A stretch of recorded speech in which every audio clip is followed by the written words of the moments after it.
ஸ்ரீ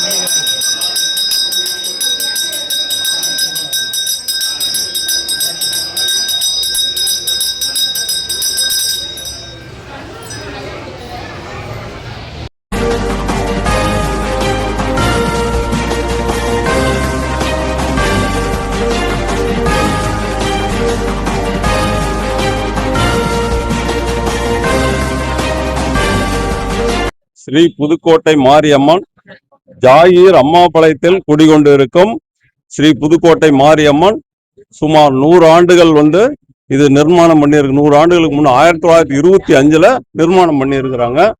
இது இந்த சாமியானது புதுக்கோட்டையிலிருந்து இங்க குடிகொண்டு இருக்கு. இதுல இப்ப ஒரு 30 ஆண்டு காலமா இதற்காக திருவிழா கமிட்டின்னு ஒண்ணு ஆரம்பிச்சு மணிகவுண்டர் என்பவருடைய சீரிய தலைமையின் கீழே பண்டிகை சிறப்பாக நடந்துட்டு இருக்கு. இந்த பண்டிகையானது சுமார் 4 நாட்கள் நடைபெறும். செவ்வாய்க்கிழமை சத்தாபரணம் நடைபெறும். புதன்கிழமை மாவிளக்கு, கரியகாளியம்மன், கடகடப்பான், மாரியம்மனுக்கு வெண்ணங்குடி முனிப்பனுக்கு பூஜை நடக்கும். கோழி பொங்கல் இதெல்லாம் நடைபெறும்.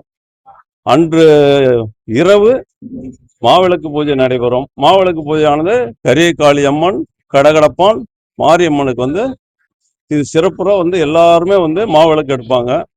இந்த பண்டிகையானது நடைபெறும் காலகட்டத்தில் சுமார் 4 நாட்களுக்கு சிறப்பாக திருவிழாவில் அலங்காரம், ஆடை அலங்காரம் சிறப்பாக நடைபெறும். மற்றும் இந்த திருவிழாவில் இந்த ப்ரோக்ராம், இந்த மாதிரி திருவிழாவினுடைய சாரம்சமானது ஒவ்வொரு நாளும் ஒவ்வொரு விதமான இன்னிசை நிகழ்ச்சிகள், கலை நிகழ்ச்சிகள் நடைபெறும். இந்த அனைத்துமே திரு மணிகண்டர் அவர்களுடைய தலைமையின் கீழே சிறப்பாக நடைபெறும். நாங்களும் பூசாரிகளாகிய எங்களுடைய குடும்பத்தாரும் அவர்களுக்கு முழுமையான ஒத்துழைப்பை கொடுத்து இந்த திருவிழாவை நடப்பதற்கு அனைத்து தரப்பு மக்களும் சிறப்புற நடைபெறதுக்கு நல்ல ஒத்துழைப்பு நல்குவார்கள்.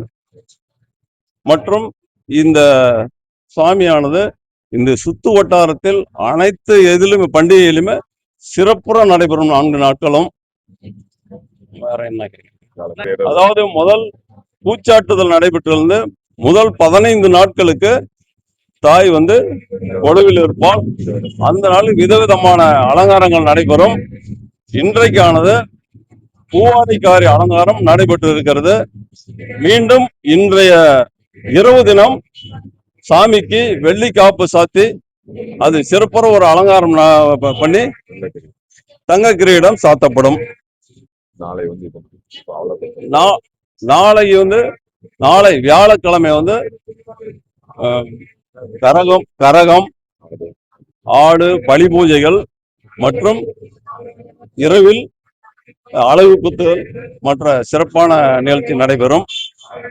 எல்லா பக்தர்களும் நல்ல ஒரு அமைதியான சூழ்நிலையில் எந்த விதமான ஒரு இடைஞ்சலும் இல்லாமல் அம்மா அவங்களுக்கு எல்லாம் அருளை அந்த 4 நாட்களும் வாரி வழங்குவார்கள். தொடர்ந்து 15 நாட்களுக்கும் மக்களுடைய ஒத்துழைப்பின் பேரிலும் அவர்களுடைய வேண்டுதலை நிறைவேற்றப்பட்ட பின் அன்னதானம் சுமார் 2000 நபர்களுக்கு இரவு தோறும் அன்னதானம் நடைபெறும்.